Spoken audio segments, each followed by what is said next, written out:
নমস্কার সম্মানিত দর্শকবৃন্দ, আপনাদের কাছে যদি হাতে লেখা জন্ম সার্টিফিকেট থেকে থাকে, সেই হাতে লেখা জন্ম সার্টিফিকেট থেকে কিভাবে আপনারা বর্তমান দিনে যে ডিজিটাল জন্ম সার্টিফিকেট দেওয়া হচ্ছে, সেই কম্পিউটারাইজ ডিজিটাল সার্টিফিকেট সেটা আপনারা কিভাবে পাবেন, তার আবেদনের পদ্ধতি কি রয়েছে, তার জন্য কি কি কাগজপত্র লাগবে, এছাড়াও যদি আপনাদের হাতে লেখা সার্টিফিকেটে কোনো ভুল থাকে সেটার সংশোধন করে নতুন আপনারা কিভাবে ডিজিটাল সার্টিফিকেট হাতে পাবেন, এছাড়াও যদি আপনার পুরনো হাতে লেখা সার্টিফিকেট হারিয়ে গিয়ে থাকে তাহলে আপনারা বর্তমান দিনে দাঁড়িয়ে কিভাবে ডিজিটাল সার্টিফিকেট পাবেন, সমস্ত কিছু আজকের এই ভিডিওতে আমরা আলোচনা করব। তো আপনারা জানেন যে ডিজিটাল সার্টিফিকেট বর্তমান দিনে কিন্তু এর গুরুত্ব অনেকটাই বেড়ে গিয়েছে। তো বিভিন্ন কাজের ক্ষেত্রে জন্ম সার্টিফিকেটের প্রয়োজন পড়ছে, সেটা পাসপোর্ট থেকে শুরু করে ভোটার ভেরিফিকেশন থেকে শুরু করে বিভিন্ন কাজের ক্ষেত্রে জন্ম সার্টিফিকেটকে কিন্তু সব থেকে বেশি গুরুত্ব দেওয়া হচ্ছে। আবার অনেক জায়গায় আমরা দেখেছি যে কোথাও আমরা ভেরিফিকেশন করানোর জন্য যদি পুরনো হাতে লেখা জন্ম সার্টিফিকেট দিই তাহলে কিন্তু অনেক সময় তারা সেটা অ্যাপ্রুভ করে না বা গ্রাহ্য করে না, তারা বলে যে ডিজিটাল সার্টিফিকেট নিয়ে আসতে, সেক্ষেত্রেও আমাদের সমস্যায় পড়তে হয়। তো আজকের ভিডিওটা খুবই গুরুত্বপূর্ণ হতে চলেছে, অবশ্যই শেষ পর্যন্ত দেখুন, সমস্ত কিছু আপনাদেরকে বুঝিয়ে সহজভাবে বিষয়টা বলে দেব, অবশ্যই আপনাদের উপকারে আসবে।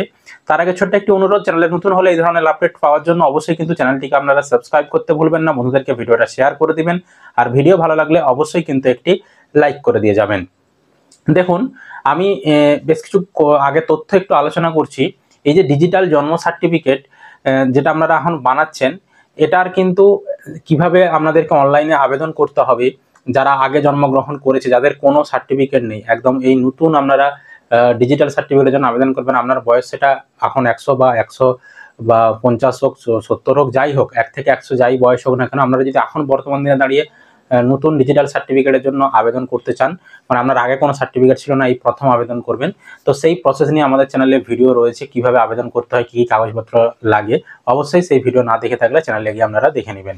এবার আসি মূল প্রসঙ্গে, কিভাবে আপনারা হাতে লেখা সার্টিফিকেটটাকে ডিজিটাল করবেন।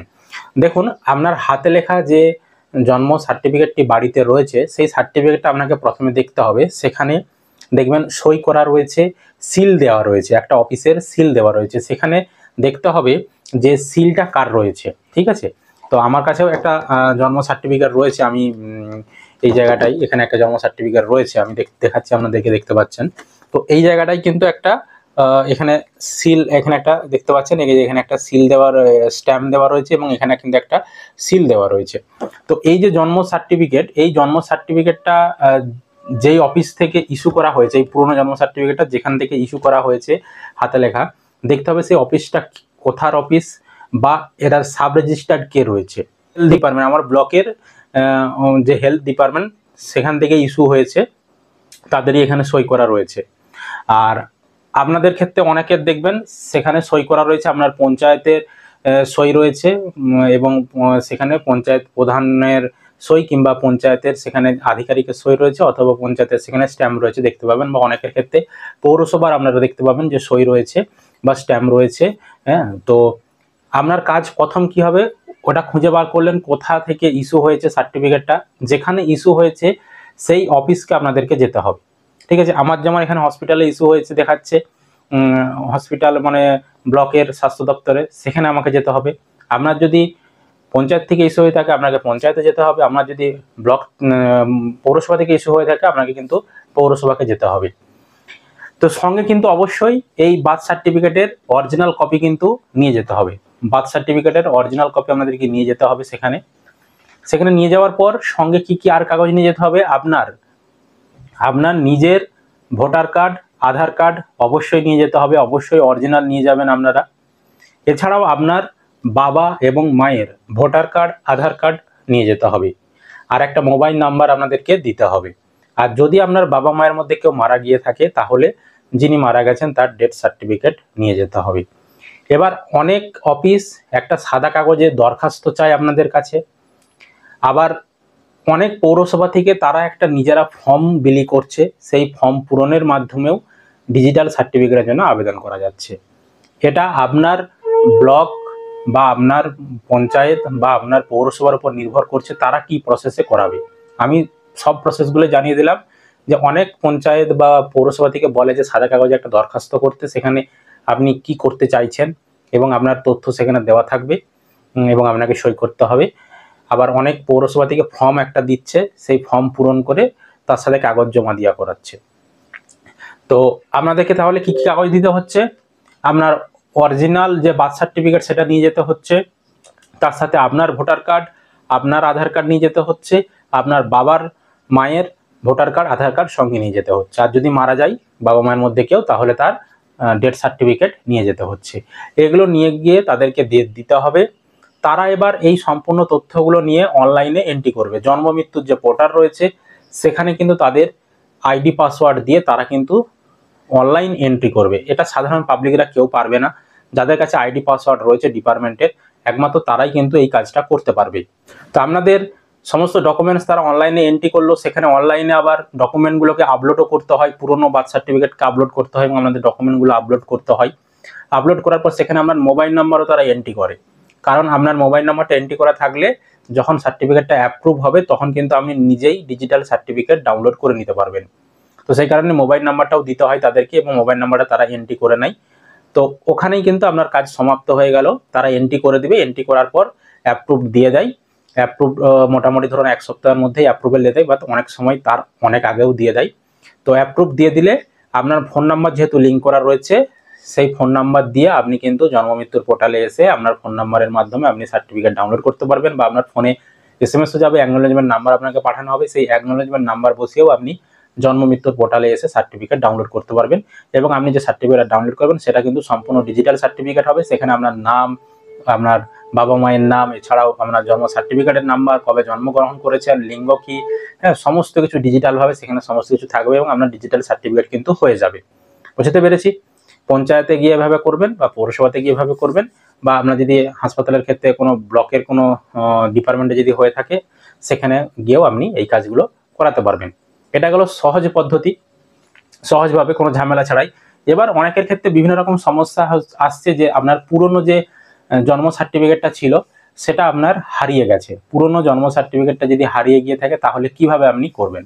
তো পুরনো জন্ম সার্টিফিকেটটা যদি হারিয়ে গিয়ে থাকে, আপনার কাছে কোনো জেরক্স আছে কিনা আগে দেখতে হবে, বা আপনাকে মনে করতে হবে যে সার্টিফিকেটটা কোথা থেকে ইস্যু হয়েছিল সেটা আপনাকে মনে করতে হবে। তারপর আপনার প্রথম কাজ কি হবে? আপনাকে যেতে হবে থানাতে। থানায় গিয়ে একটা জেনারেল ডায়েরি জিডি করতে হবে। তারপর জিডি করার পর জিডির কপি একটা দেবে আপনাদেরকে থানা থেকে, সেই জিডির কপিটা আপনাকে নিয়ে আসতে হবে। জিডির কপিটা নিয়ে এসে আপনাকে কিন্তু যেখান থেকে সার্টিফিকেটটা ইস্যু হয়েছিল, পঞ্চায়েত হোক, পৌরসভা হোক, বা ব্লকের যেখান থেকেই হোক না কেন, সেখানে গিয়ে আপনাদেরকে যেই আগে ডকুমেন্টগুলো বললাম সেই সমস্ত ডকুমেন্ট আপনাদেরকে সঙ্গে নিয়ে যেতে হবে। আপনার ভোটার কার্ড, আপনার আধার কার্ড, বাবা মায়ের ভোটার কার্ড, আধার কার্ড এবং জিডি কপি, সেগুলো নিয়ে গিয়ে আপনাদেরকে আবেদন করতে হবে। ঠিক আছে? আর আরেকটা জিনিস, আপনি যখন অনলাইনে আবেদন করবেন, অনলাইন নয় মানে অফিসে গিয়ে যখন আবেদনটা করবেন, অফিসের আধিকারিকরা কিন্তু তাদের কাছে যে রেকর্ড রয়েছে, তাদের কাছে যে খাতা রয়েছে বা পুরনো নথি রয়েছে, তারা কিন্তু সেগুলো খুঁজে দেখবে আগে, যে আদেও তাদের পঞ্চায়েত থেকে বা তাদের পৌরসভা থেকে বা ব্লক থেকে আরে ইস্যু হয়েছিল কিনা সার্টিফিকেট, তারা কিন্তু আগে যাচাই করবে। ঠিক আছে? অনেকে কারণ ফেক সার্টিফিকেট বানিয়ে নিয়ে এভাবে ডিজিটাল করে নিচ্ছে, তো সেই কারণে আগে তারা দেখবে তাদের কাছে রেকর্ড খুলে যে সেখানে রয়েছে কি নেই। ঠিক আছে? তারপরেই কিন্তু তারা অনলাইনে করে অ্যাপ্রুভেল দেবে, নইলে কিন্তু দেবে না। এটা একটা বিষয় গেল। এবার আরেকটা বিষয় অনেকেরই এটা প্রশ্ন রয়েছে, আপনার হাতে লেখা জন্ম সার্টিফিকেটে ভুল রয়েছে। আপনার হাতে লেখা জন্ম সার্টিফিকেটে কোনো একটা নামের বানানে ভুল রয়েছে, বাবা মায়ের নামে বানানে ভুল রয়েছে। সেক্ষেত্রে আপনি কিভাবে বর্তমান দিনে দাঁড়িয়ে ডিজিটাল সার্টিফিকেট করবেন এবং সেটা সঠিক করবেন, মানে সেখানে সঠিকভাবে বানান করিয়ে আপনারা ডিজিটাল সার্টিফিকেট কিভাবে করবেন, তার প্রসেস কি হচ্ছে দেখুন।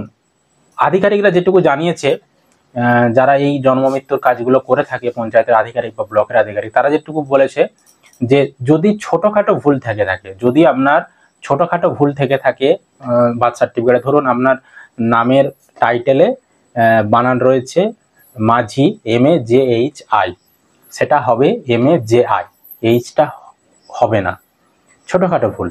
এই ভুলগুলো কিন্তু তারা সংশোধন করে দেয়। এছাড়াও ধরুন আপনার নাম কার্তিক হালদার, HALDER, ঠিক আছে, কিন্তু আপনার সেটা সার্টিফিকেটে রয়েছে হালদার, HALDAR। সুতরাং আপনার সার্টিফিকেটে DAR রয়েছে, সেটা DER হবে, সেক্ষেত্রে সেই ছোটোখাটো কারেকশনগুলো সেগুলো কিন্তু করে দেয়, বা বাবার নামে ছোটোখাটো মানে একটা নামের স্পেলিং মিস্টেক রয়েছে, সেই কারণে সেই ছোটোখাটো জিনিসগুলো কিন্তু অনেক ক্ষেত্রে করে দেয়। সেটা আপনার পঞ্চায়েত বা ব্লকের আধিকারিকের উপর নির্ভর করছে পুরো বিষয়টা। তবে যদি বড় সড়ো ভুল হয়, ধরুন আপনার নাম রয়েছে প্রশান্ত কুমার বাগ, ঠিক আছে, তো সেক্ষেত্রে কুমারটা উঠে যাবে, প্রশান্ত বাগ হবে। বা অনেকের ক্ষেত্রে কারো নাম ধরুন প্রসন্ন বাগ, প্রসন্ন বাগের জায়গায় হবে প্রসন্ন কুমার বাগ, মাঝখানে কুমারটা যুক্ত হবে। তো সেক্ষেত্রে বড় সড়ো পরিবর্তন, বড় সড়ো ভুল, সেটা বড় সড়ো ভুলটা ঠিক করা হবে। তো এই বড় সড়ো ভুল ঠিক করার জন্য কিন্তু তারা সহজে করে দেবে না। তার জন্য আপনাদেরকে কি করতে হবে, ফার্স্ট ক্লাস ম্যাজিস্ট্রেটের কাছ থেকে এফিডেভিট করে নিয়ে আসতে হবে।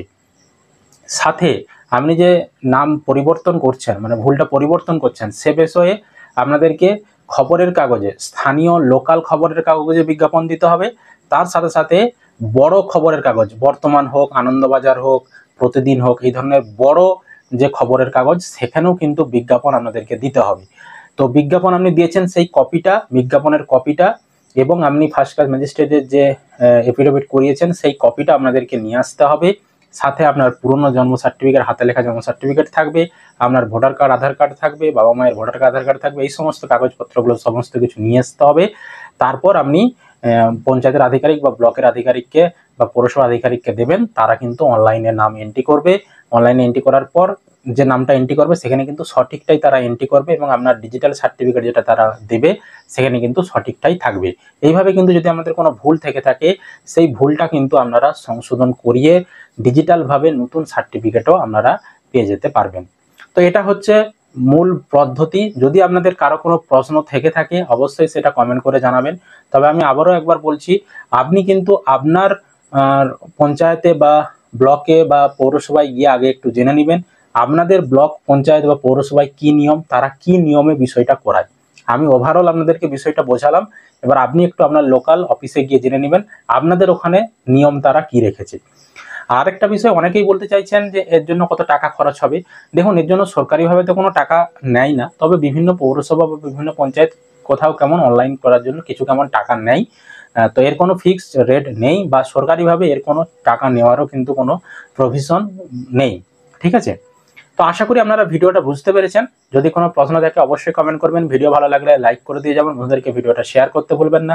আর চ্যানেলে নতুন হলে এই ধরনের আপডেট পাওয়ার জন্য অবশ্যই কিন্তু চ্যানেলটিকে সাবস্ক্রাইব করে রাখবেন।